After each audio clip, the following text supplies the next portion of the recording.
Cette vidéo que je vous ai préparée, elle est avant tout pour le Collège Central, dont le thème est « Te ressembler, Jésus ». Pour cela, messieurs du Collège Central, mes frères,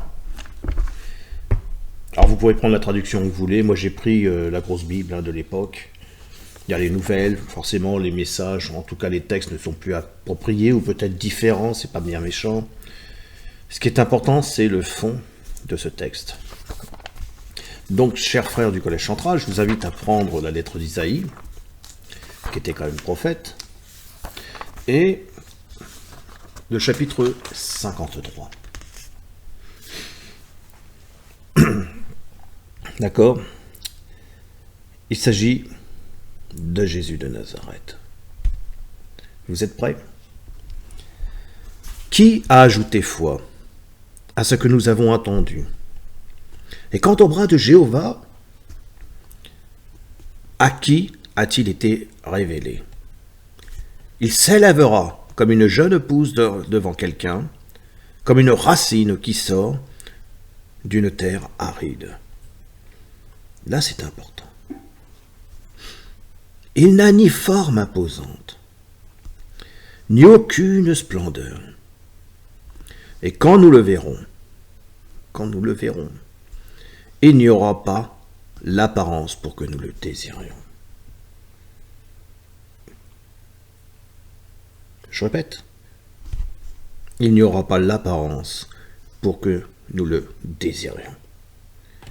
Désirions, c'est le mot-clé dont j'ai travaillé sur ce thème. Est-ce qu'on parle d'un désir spontané ou est-ce que l'on parle d'un désir suggéré?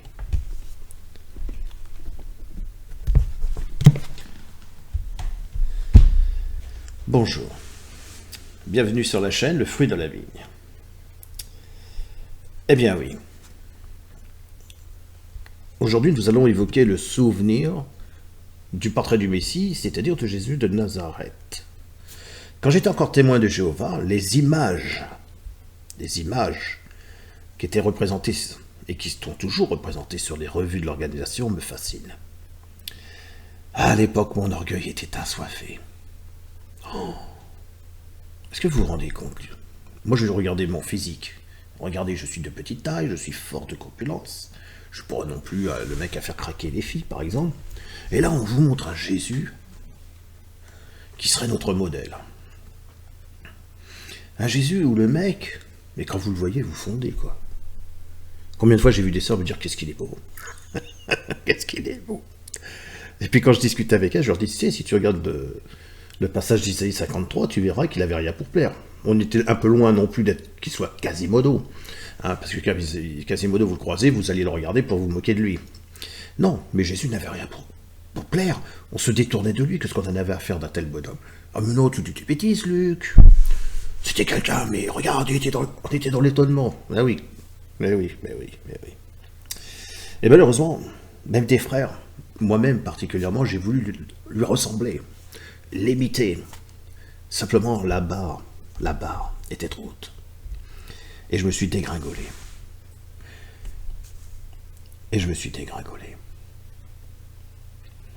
Je crois que les seules fois où ma spontanéité de croire en Jésus et de prier pour lui a été vraiment plus à même proche de la réalité que le fait qu'on me le suggère. D'ailleurs, nos 5 sens sont plus proches de la divinité que notre esprit. D'accord? Alors je vais vous montrer des photos. On va le regarder maintenant, hein, concernant le Jésus qui nous est représenté par l'organisation. De très belles illustrations. Franchement, vous voyez un mec comme ça, vous voulez lui ressembler. Qui ne voudrait pas ressembler à un beau gosse, physiquement beau, le corps merveilleux sculpté, d'une gentillesse, d'une sagesse, il a tout pour lui. Vous, à côté, vous n'existez pas. Nous allons regarder ces photos.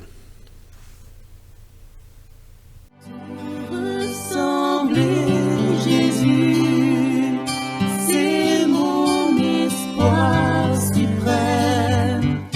Par ton esprit en moi,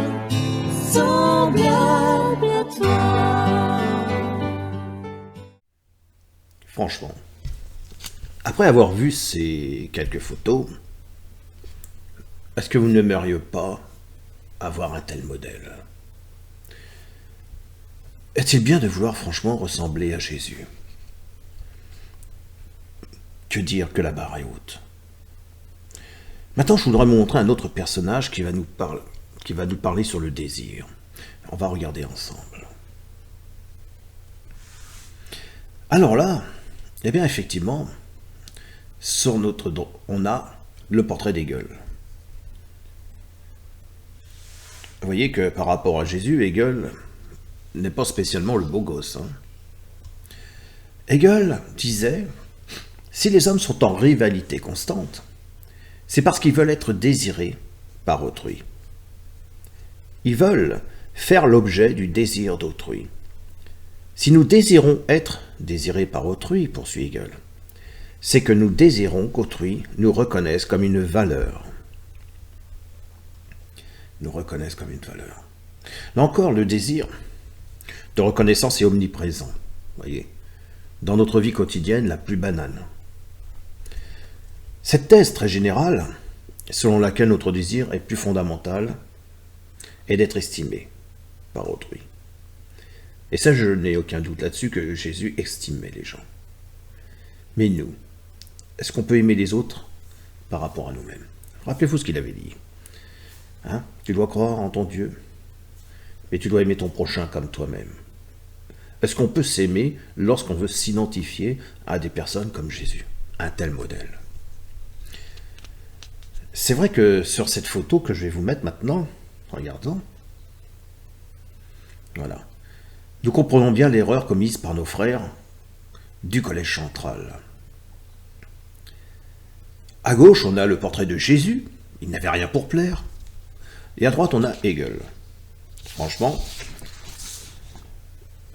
j'ose même ajouter que mon illustration, en tout cas la photo que j'illustre, Hegel ressemble plus d'aspect contenu dans le texte d'Isaïe que celui suggéré par le Collège central. Notre désir de ressembler à Jésus par le Collège central n'est pas spontané, il est suggéré. Du coup, ça me ramène à un autre passage de la Bible. Je vais vous montrer. Nous allons prendre ensemble le livre de Genèse et le chapitre 3. Je crois que c'est le chapitre 3.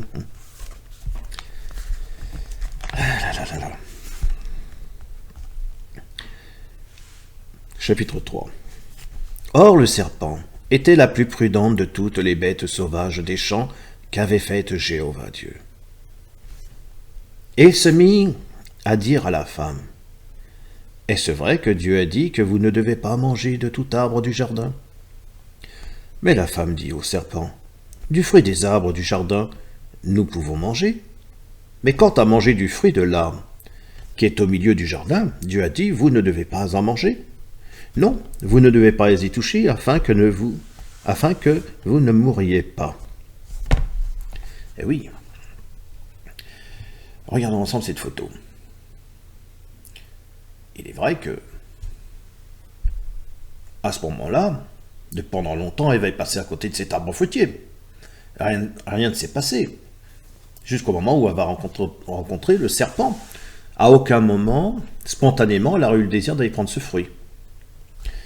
Revenons maintenant sur le texte. Vous ne devez pas en manger.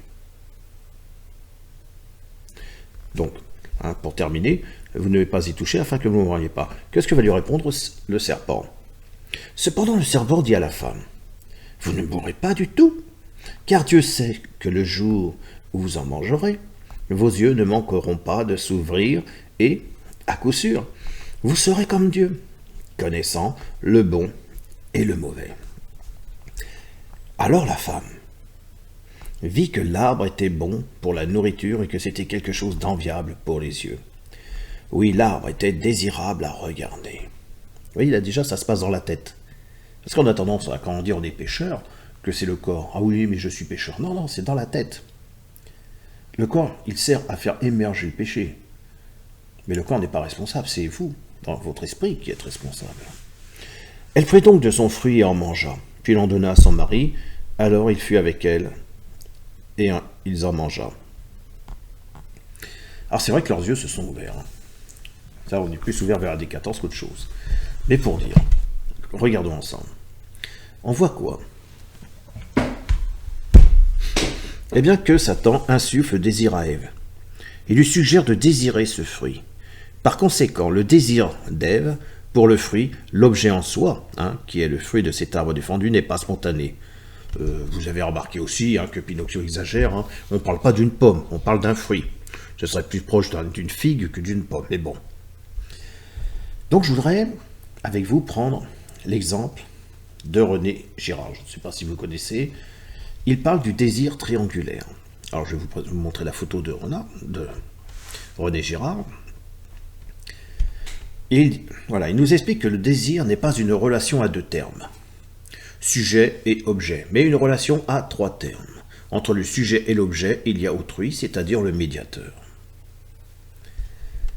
Ainsi, l'objet du désir n'est pas l'objet, mais l'être du médiateur.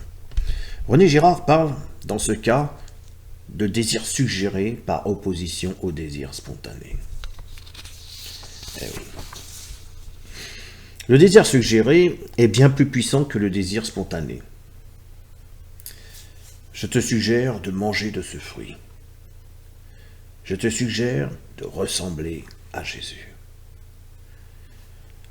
Le médiateur admiré devient alors un obstacle, mais également un rival. Le désir d'objet, en tout cas, je désire l'objet du désir par imitation. Désir, ce qu'on appelle mimétique. Quelle sera donc la délimitation de votre vie, de vos choix? Quel sera votre désir en l'absence d'autrui et donc en l'absence de Jésus? Puisqu'aujourd'hui, Jésus n'est pas à côté de vous. Jésus, il est invisiblement présent, mes frères. Est-ce que je connais un manque ou est-ce que j'ai besoin de suggérer un besoin pour combler ce besoin? Ces revues sont très intéressantes, fascinantes. Les images, c'est la première chose qui est captée lorsqu'on regarde ces revues. Et je voudrais reprendre une idée de Spinoza. En même temps que l'on regarde ces revues, je vais vous le lire. Allons-y.